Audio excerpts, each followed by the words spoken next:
تو پھر سے کرے گا. وعلیکم السلام ورحمۃ اللہ. ٹھیک ہے، لائن پر رہو، میں پڑھا رہا ہوں ان شاء اللہ. اب دبا دیں.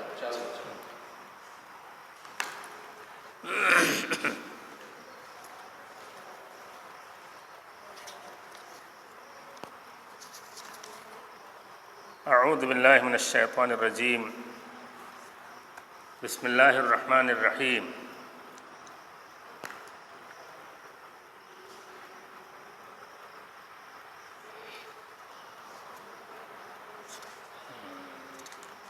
یا ایہا الناس اعبدوا ربکم الذی خلقکم والذین من قبلکم لعلکم تتقون الذي جعل لكم الأرض فراشا والسماء بناء وأنزل من السماء ماء فأخرج به من الثمرات رزقا لكم فلا تجعلوا لله أندادا وأنتم تعلمون وإن كنتم في ريب مما نزلنا على عبدنا فأتوا بسورة من مثله وادعوا شهداءكم من دون الله إن كنتم صادقين فإن لم تفعلوا ولن تفعلوا فاتقوا النار التي وقودها الناس والحجارة أعدت للكافرين. عزیز طلبہ، ایک لمبی غیر حاضری کے بعد آج تفسیر کی کلاس میں آ سکا ہوں. گزشتہ آیات میں اللہ تعالیٰ نے 3 طرح کے لوگوں کا تذکرہ کیا تھا. مومنوں کا ذکر کیا آیا، پھر کافروں کا تذکرہ ہوا، اور پھر منافقوں کا کسی حد تک تفصیلی تذکرہ ہوا. یہاں اللہ تعالیٰ نے عام انسانوں کو خطاب کیا، قطع نظر اس کے کہ وہ مسلمان ہے یا منافق ہے یا کافر ہے. تمام انسانوں کو، عرب و عجب کے تمام انسان، زمانے نزول قرآن سے لے کر کے قیامت تک پیدا ہونے والے تمام انسان قرآن کا مخاطب ہیں. اے انسانوں، اپنے رب کی بندگی کرو جس نے پیدا کیا. عام انسانوں سے اس بنیادی مطالبے کو دہرایا ہے جس کا تذکرہ سورہ فاتحہ میں ہوا تھا کہ ایاک نعبد و ایاک نستعین. تو تنہا اللہ کی بندگی کا ان آیات میں اللہ تعالیٰ نے مطالبہ کیا ہے، اور بندگی کے لیے حوالہ دیا ہے اللہ نے اپنی ربوبیت کا، اور اپنی ربوبیت کے بعض مظاہر کا تذکرہ کیا ہے. کہا اے انسانوں، تم بندگی کرو اپنے رب کی. تو بندگی کرو اپنے رب کی اس لیے کہ وہ رب ہے، اس لیے کہ وہ پالنہار ہے، وہ مالک ہے، وہ خالق ہے. کہا الذی خلقکم، جس نے تم کو پیدا کیا اور تم سے پہلے جتنے تمہارے باپ دادا یا گزشتہ جتنی نسلیں گزری ہیں، سب کو جس نے پیدا کیا اسی کی بندگی کرو. اس سے دراصل مشرکین جو بہت سارے گزرے ہوئے انسانوں کی عبادت کرتے ہیں، چاہے وہ انبیاء ہوں یا اولیاء ہوں، صالحین ہوں، گویا قرآن ان کی نفی کر رہا ہے کہ دیکھو، بندگی اس کی کرو جس کے اندر خلق کی صلاحیت ہے، جو پیدا کرتا ہے، جس نے تم کو بھی پیدا کیا اور تم سے پہلے جتنے لوگ گزرے ہیں اچھے برے، سب کو جس نے پیدا کیا. تو جو پیدا کرے دراصل اسی کا یہ حق ہے، اور اسی کو یہ حق پہنچتا ہے کہ عبادت اس کی اور صرف اس کی جائے. اور ظاہر ہے کسی بھی کام کا کوئی نہ کوئی مقصد ہوتا ہے۔ اللہ تعالیٰ نے مقصد بندگی اور مقصد عبادت کی بھی اسی آیت میں وضاحت کر دی، کہا لعلکم تتقون، تاکہ تم اللہ کے عذاب سے، اللہ کی گرفت سے بچ سکو۔ تو اس آیت میں اللہ تعالیٰ نے بندگی کس کی کرنی ہے، عبادت کس کی کرنی ہے، اور کیوں کرنی ہے، اور کس لیے کرنی ہے، تینوں کا تذکرہ بڑے اختصار کے ساتھ لیکن بڑی وضاحت اور صراحت کے ساتھ اور بڑی جامعیت کے ساتھ فرما دیا۔ گویا انسان اللہ کو چھوڑ کر جس کسی کی بھی بندگی کرتا ہو، چاہے انبیاء کی بندگی کرے، مثلا حضرت مسیح اور حضرت عزیر، یا پرانے بزرگوں اور صالحین کی عبادت اور بندگی کرے، کسی بھی تعویل سے سب کی نفی کی، کہا چونکہ وہ سب مخلوق ہیں اور مخلوق کی یہ شان اور مخلوق کا یہ مقام نہیں ہے کہ وہ معبود بنے انسان کا اور اس کی بندگی کی جائے۔ بندگی اس کی ہونی چاہیے جس کے اندر خلق کی صلاحیت ہے۔ الا لہ الخلق والامر، اللہ ہی کی شان ہے اور اسی کی یہ خصوصیت ہے کہ وہ پیدا کرتا ہے، پیدا کرنا اس کے علاوہ کسی کی شان نہیں۔ دنیا کے سارے انسان اور ساری حکومتیں مل کر کسی معمولی چیز کو نہیں پیدا کر سکتی، ایک معمولی مکھی کو بھی پیدا نہیں کر سکتے،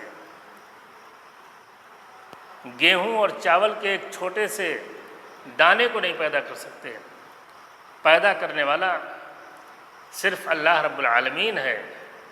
اس لیے انسانوں کو یہ بات سمجھنی چاہیے کہ جب ان کا پیدا کرنے والا اور اس پوری کائنات کا پیدا کرنے والا صرف اور صرف اللہ ہے، تو پھر ہم کو اپنا سر اسی کے سامنے جھکانا چاہیے، اسی کی بندگی کرنا چاہیے، اسی کے سامنے جھکنا چاہیے، اور عبادت کی ساری ظاہری اور باطنی شکلیں، ساری چھوٹی بڑی شکلیں اسی کے لیے مخصوص کرنی چاہیے۔ پھر اللہ نے اپنی ربوبیت کے مظاہر کا تذکرہ کیا تو پہلے تو یہ بتا دیا کہ اسی نے پیدا کیا ہے، تو گویا پیدا کرنا اللہ کی ربوبیت کا اولین مظہر ہے۔ اور اس کے بعد فرمایا الذی جعل لکم الارض فراشا، تم اس رب کی، اپنے اس رب کی بندگی کرو جس نے پیدا بھی کیا اور زمین کا بچھونا بچھا دیا، آسمان کی چھت کھڑی کر دیا، والسماء بناء، قرآن میں ایک دوسری جگہ ہے وجعلنا السماء سقفا محفوظا،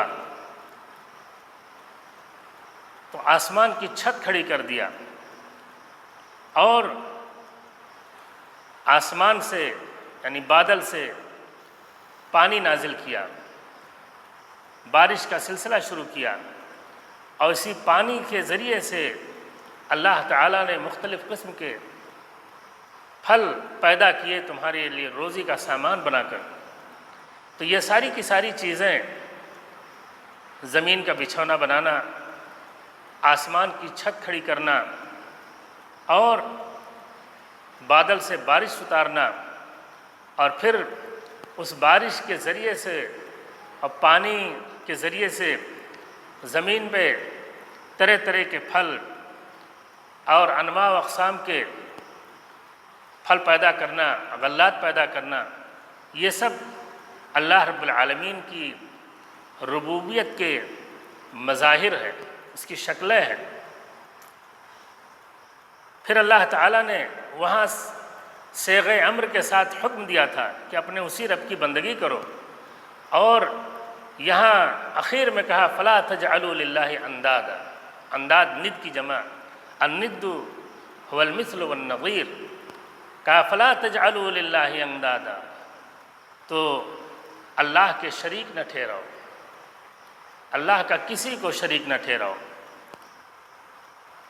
حدیث میں آتا ہے، حضرت عبداللہ بن مسعود رضی اللہ تعالیٰ عنہ کہتے ہیں، میں نے کہا اللہ کے رسول ای الذنب اعظم، کون سا گناہ سب سے بڑا ہے اللہ کے ہاں؟ آپ نے فرمایا ان تجعل للہ ندا وهو خلقک، کہا سب سے بڑا جرم اور سب سے بڑا گناہ یہ ہے کہ اللہ نے تمہیں پیدا کیا اور تم اس اللہ کے ساتھ کسی کو شریک ٹھہراؤ، اس کا کسی کو پارٹنر بناؤ، کہا یہ سب سے بڑا گناہ ہے۔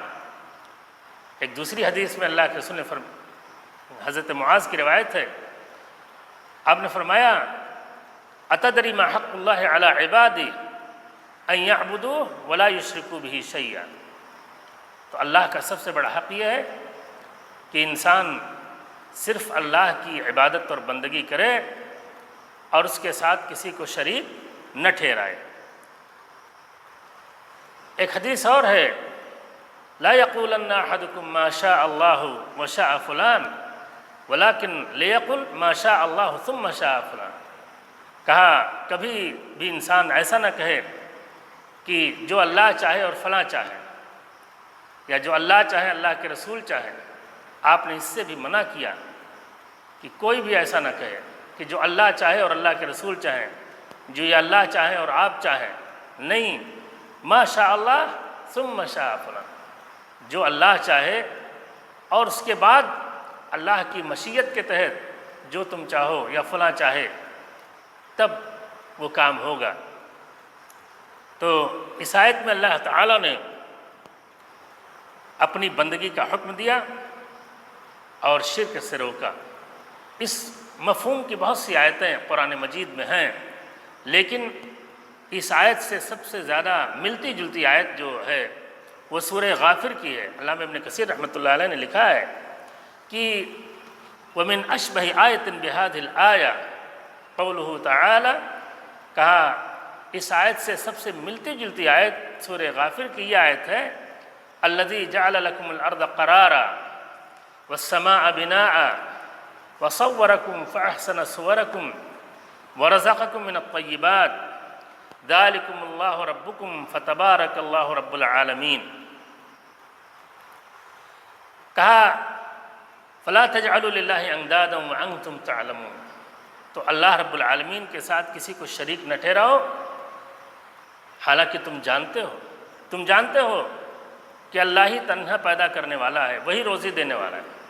قرآن مجید میں ایک سے زائد مقام پر ہے کہ اگر ان مشرکین سے سوال کیا جائے کہ زمین کو کس نے پیدا کیا، آسمان کو کس نے پیدا کیا، تم کو کس نے پیدا کیا، فَسَيَقُولُونَ اللَّهُ، تو سب بیک زبان کہیں گے کہ اللہ ہی نے پیدا کیا ہے۔ تو جب اس بات کو جانتے اور مانتے ہو کہ اللہ ہی نے پیدا کیا، تم کو بھی پیدا کیا، تمہارے باپ دادا کو بھی پیدا کیا، زمین اور آسمان سب کو پیدا کیا، تو پھر اللہ کے ساتھ تم دوسروں کو شریک کیوں کا ٹھہراتے ہو؟ اس کے بعد اللہ فرماتا ہے کہ وَإِن كُنتُمْ فِي رَيْبٍ مِّمَّا نَزَّلْنَا عَلَىٰ عَبْدِنَا فَأْتُوا بِسُورَةٍ مِّن مِّثْلِهِ، کہا اگر تمہیں کسی قسم کا شک ہے اس کتاب کی بابت، اس وحی کی بابت جو ہم نے اپنے بندے پر اتارا۔ قرآن مجید کے اتارے جانے اور جتنے بھی اہم واقعات کا جب تذکرہ ہوا ہے تو رسول اکرم صلی اللہ علیہ وسلم کے لیے وہاں عبد کی تعبیر قرآن مجید نے استعمال کی۔ عبدیت، آپ کی جو شان عبدیت ہے وہ بڑی اہم ہے۔ اللہ نے کہا وَإِن كُنتُمْ فِي رَيْبٍ مِّمَّا نَزَّلْنَا عَلَىٰ عَبْدِنَا، اگر تمہیں شک ہے ہماری اس نازل کردہ کتاب کے تعلق سے جو ہم نے اپنے بندے پر نازل کی، تو یہاں عبد کا لفظ، یہ عبد مقام عبدیت بڑا اونچا اس کا مقام ہے اور اسے بہت شرف اور فضیلت حاصل ہے۔ قرآن میں سبحان الذی اسری بعبدہ لیلا من المسجد الحرام، اسراء کا ذکر آیا معراج کی مناسبت سے، تو وہاں بھی اللہ تعالیٰ نے آپ کی عبدیت کا حوالہ دیا ہے۔ تو آپ کی عبدیت کا مقام و مرتبہ بڑا اونچا ہے۔ کہا اگر تمہیں کسی قسم کا شبہ ہے تو فاتو بسورۃ من مثلی، تو قرآن جیسی ایک سورہ پیش کر کے لے آؤ۔ یہ قرآن مجید کا چیلنج ہے، تحدی ہے۔ اللہ تعالیٰ نے قرآن مجید کی متعدد صورتوں اور متعدد آیات میں عربوں کو چیلنج کیا ہے، تحدی کیا ہے۔ سورہ اسراء میں ہے قُلْ لَئِنِ اجْتَمَعَتِ الْإِنسُ وَالْجِنُّ عَلَىٰ أَن يَأْتُوا بِمِثْلِ هَٰذَا الْقُرْآنِ لَا يَأْتُونَ بِمِثْلِهِ وَلَوْ كَانَ بَعْضُهُمْ لِبَعْضٍ ظَهِيرًا۔ سورہ ہود میں ہے أَمْ يَقُولُونَ افْتَرَاهُ قُلْ فَأْتُوا بِعَشْرِ سُوَرٍ مِثْلِهِ مفتریات وادعوا من استطعتم من دون اللہ ان کنتم صادقین۔ سورہ یونس میں ہے ام یقولون افطراه قل فأتوا بسورۃ مثلہ وادعوا من استطعتم من دون اللہ ان کنتم صادقین۔ اور اس کے علاوہ بھی اور آیتیں ہیں جن میں اہل مکہ کو مکی آیات میں اور مدنی آیات میں ان کو چیلنج کیا گیا ہے، تم ایک سورت قرآن جیسی لے آؤ، 10 سورت قرآن جیسی لے آؤ، یا اللہ کی اس کتاب جیسی تم اس کے مقابل میں کوئی اس معیار کی کوئی دوسری کتاب پیش کر دو، اگر تم اپنے اس دعوے میں سچے ہو کہ یہ قرآن اللہ کا کلام نہیں ہے، یہ محمد عربی صلی اللہ علیہ وسلم کا خود ساختہ کلام ہے معاذ اللہ، اگر تم اپنے اس دعوے میں سچے ہو تو اس جیسی کتاب تم بنا کر کے لے آؤ۔ تم بڑے فصیح ہو، بڑے بلیغ ہو، اور تم کو اپنی فصاحت و بلاغت اور اپنی زبان دانی پر بڑا ناز اور غرور ہے، اور اسی ناز و غرور کا حال یہ تھا کہ یہ اپنے علاوہ غیر عرب کو یہ عجم کہتے تھے، گونگا کہتے تھے، گویا کہ ان کے پاس زبان ہی نہیں ہے۔ تو تم کو اپنی زبان دانی پر، اپنی فصاحت پر، اپنی بلاغت پر، اپنے ادب پر غیر معمولی ناز ہے، تو تم کو چاہیے کہ تم قرآن مجید جیسی کوئی کتاب، اس کی 10 صورتوں جیسی 10 صورتیں، یا اس کی ایک چھوٹی سی چھوٹی سورہ جیسی کوئی سورہ بنا کر کے پیش کرو۔ اللہ نے فرمایا کہ وَإِن كُنتُمْ فِي رَيْبٍ مِّمَّا نَزَّلْنَا عَلَىٰ عَبْدِنَا فَأْتُوا بِسُورَةٍ مِّن مِّثْلِهِ وَادْعُوا شُهَدَاءَكُم مِّن دُونِ اللَّهِ أَيْ وَادْعُوا أَعْوَانَكُم، تم اپنے مددگاروں کو بلا لو دنیا سے، جس کو بھی چاہو، زندوں کو، مردوں کو، اپنے معبودوں کو، اگر تم اپنے اس دعوے میں سچے ہو۔ تو ایک چیلنج تو یہ، اور اس کے بعد اللہ تعالیٰ نے فوراً یہ بات کہہ دی کہ فَإِن لَّمْ تَفْعَلُوا وَلَن تَفْعَلُوا، اور اگر ایسا تم نہیں کر سکتے، قرآن کے اس چیلنج کو تم قبول نہیں کر سکتے، قرآن جیسی کتاب یا قرآن کی ایک چھوٹی سورہ جیسی کوئی سورہ تم نہیں پیش کر سکتے، اور کہا وَلَن تَفْعَلُوا، اور ہرگز نہیں کر سکتے۔ لن نفی تعبید کے لیے، یعنی قیامت تک ہمیشہ کبھی نہیں کر سکتے۔ تقریباً 1500 سال قرآن کے نزول پر گزر چکا ہے، اور قرآن کے دشمن دنیا میں ہمیشہ پھیلے رہے، لیکن قرآن مجید نے جو کہا کہ وَلَن تَفْعَلُوا، ہرگز ایسا نہیں کر سکتے، آج تک اس کی تردید دنیا نہیں کر سکی۔ اور قرآن کا بدیل یا قرآن کی کسی چھوٹی سی سورہ کا بدل دنیا نہیں پیش کر سکی۔ تو گویا یہ بھی ایک معجزہ ہے قرآن کا، اور گویا کہ اور قیامت تک کے لیے ہے، ہمیشہ کے لیے ہے کہ فَإِن لَّمْ تَفْعَلُوا وَلَن تَفْعَلُوا فَاتَّقُوا النَّارَ الَّتِي وَقُودُهَا النَّاسُ وَالْحِجَارَةُ۔ تو جب ایسا نہیں کر سکتے تو تمہیں یہ سمجھنا چاہیے کہ یہ قرآن اللہ کا کلام ہے، اور اللہ کا کلام یہ مخلوق نہیں ہے، غیر مخلوق ہے۔ یہ فتنہ امام احمد بن حنبل رحمۃ اللہ علیہ کے دور میں کھڑا ہوا تھا، معتزلہ کی شرارت سے، اور قرآن کو مخلوق ثابت کرنے کی کوشش کی گئی تھی۔ اس فتنے کی سرکوبی کے لیے اور اس فتنے کا مقابلہ کرنے کے لیے جو شخصیت آگے بڑھی وہ امام اہل السنہ امام احمد بن حنبل رحمۃ اللہ علیہ کی شخصیت تھی، اور جنہوں نے بڑی اذیتیں برداشت کی، بڑے کوڑے کھائے، جیل میں ڈالے گئے، لیکن حکومت وقت کے اس جبر کے سامنے آپ جھکے نہیں اور کہا قرآن اللہ کا غیر مخلوق کلام ہے، مخلوق نہیں ہے، غیر مخلوق کلام ہے۔ تو اللہ رب العالمین نے قرآن مجید یہ ہمارے پیارے نبی جناب محمد الرسول صلی اللہ علیہ وسلم کو کا دیا گیا سب سے بڑا معجزہ ہے۔ ہر نبی کو صحیح حدیث ہے کہ ہر نبی کو معجزہ دیا گیا۔ صحیحین کی روایت ہے، حضرت ابو ہریرہ رضی اللہ تعالیٰ عنہ مرفوعاً روایت کرتے ہیں کہ ما من نبی من الانبیاء الا قد اعطی من الآیات ما آمن علی مثلہ البشر۔ ہر نبی کو ایسے معجزے دیے گئے کہ جس معجزے کو دیکھ کر انسان اس نبی کی نبوت اور رسالت پر ایمان لا سکتا تھا۔ کہا وَإِنَّمَا كَانَ الَّذِي أُوتِيتُهُ وَحْيًا أَوْحَاهُ اللَّهُ إِلَيَّ، اور کہا مجھے جو معجزہ سب سے بڑا دیا گیا وہ وحی کا معجزہ دیا گیا، یعنی قرآن مجید کا معجزہ دیا گیا، اور کہا اس ناطے مجھے امید ہے کہ میں قیامت کے دن میرے پیروکار میرے امتیوں کی تعداد سب سے زیادہ ہوگی۔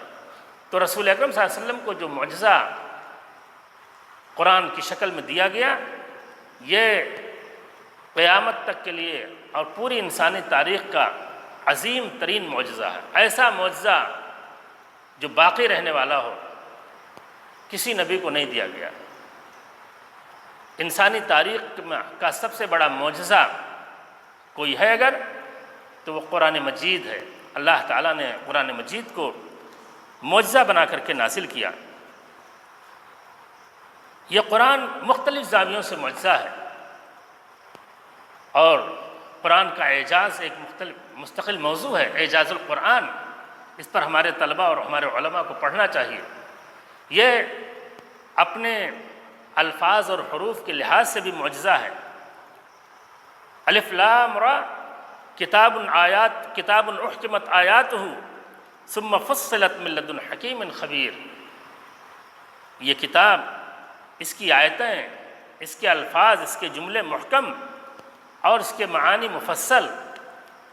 وتمت کلمۃ ربک صدقا وعدلا، اے صدقا فی الاخبار وعدلا فی الاحکام۔ قرآن اپنے الفاظ، اپنے معانی، اپنے احکام، اپنے اخبار، ہر پہلو سے یہ معجزہ ہے۔ قرآن مجید انسان بار بار پڑھے، اس سے طبیعت اکتاتی نہیں ہے۔ دنیا کی کوئی بھی کتاب نثر میں ہو، نظم میں ہو، آدمی بار بار نہیں پڑھ سکتا ہے، طبیعت اکتا جائے گی۔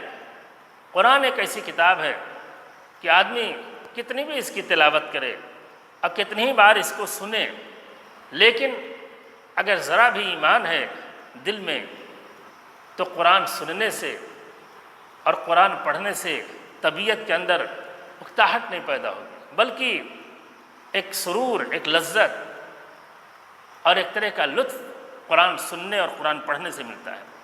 قرآن میں جتنی خبریں ہیں سب سچی ہیں، ان کا شعار صدق ہے، اور جتنے احکام ہیں سب عادلانہ احکام ہیں، عدل پر مبنی، انصاف پر مبنی، کسی بھی قسم کا کہ بے انصافی، افراط تفریط، ظلم کا شائبہ تک نہیں ہے۔ تو قرآن اپنے احکام میں عدل کی نمائندگی کرتا ہے، اور اپنے اخبار جو بھی خبریں ہیں قرآن مجید میں وہ سب سچی ہیں۔ بے سر پیر کی کہانی قرآن مجید میں نہیں ہے۔ گزشتہ انبیاء کرام اور ان کی قوموں کی داستانیں جو بھی قرآن مجید میں بیان کی گئی ہیں وہ سب سچ ہیں، ان میں کہیں بھی خلاف واقعہ کوئی بات قرآن میں نہیں پائے گا انسان۔ تو قرآن مختلف زاویوں سے یہ معجزہ ہے اور قیامت تک معجزہ رہے گا۔ دنیا نے بہت کوشش کی کہ قرآن مجید میں کیڑے نکالیں، کمیاں نکالیں، مستشقین نے کوشش کی، لیکن ان کی کوششیں ناکام ثابت ہوئیں، اس ناطے کہ اللہ کا کلام ہے، اور اللہ رب العالمین کا یہ کلام جو اللہ نے نازل کیا، اللہ تعالیٰ نے اس کی حفاظت کی ذمہ داری اپنے سر لے لی۔ انا نحن نزلنا الذکر وانا لہ لحافظون، انا نحن نزلنا الذکر وانا لہ لحافظون، ہم نے اس ذکر کو اتارا ہے اور ہمیں اس کے محافظ ہیں۔ تو یہ دراصل ادھر توحید کا تذکرہ ہوا اور ادھر رسالت کا تذکرہ ہوا، اور رسالت ہی کی ضمن میں گویا کہ ایمان بالکتاب کی بھی بات آ گئی۔ جب بھی رسالت کا ذکر آئے گا، ایمان بالرسالہ، تو پھر ناممکن ہے کہ قرآن مجید کا تذکرہ نہ ہو، اس ناطے کی رسالت و نبوت کا مطلب ہی ہے اللہ کے رسول صلی اللہ علیہ وسلم پر اگر قرآن مجید نہ نازل ہوتا تو آپ کی نبوت اور رسالت کا اس بات نہیں ہوتا۔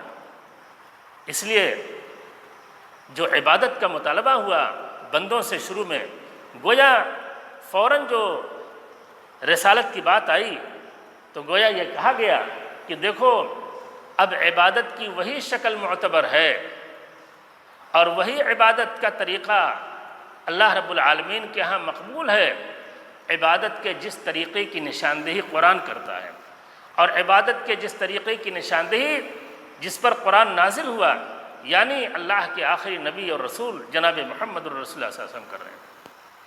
اب اللہ کے رسول صلی اللہ علیہ وسلم کے بتائے ہوئے طریقے عبادت سے ہٹ کر اگر کوئی بندہ از خود اللہ کی، اپنے خالق کی عبادت کرتا ہے تو اس عبادت کا اعتبار نہیں ہے۔ اسی ناطے عبادت میں یا عمل صالح میں دو چیزوں کا ہونا بہت ضروری ہے، ایک تو اخلاص اور دوسرے اتباع۔ اخلاص ہونا چاہیے، انسان اللہ کی عبادت کرے تو پورے اخلاص کے ساتھ کرے۔ فاعبد اللہ، اللہ کی بندگی اخلاص کے ساتھ کرو۔ قرآن مجید میں مختلف مقامات پر عبادت کے ساتھ اخلاص کا تذکرہ آیا ہے۔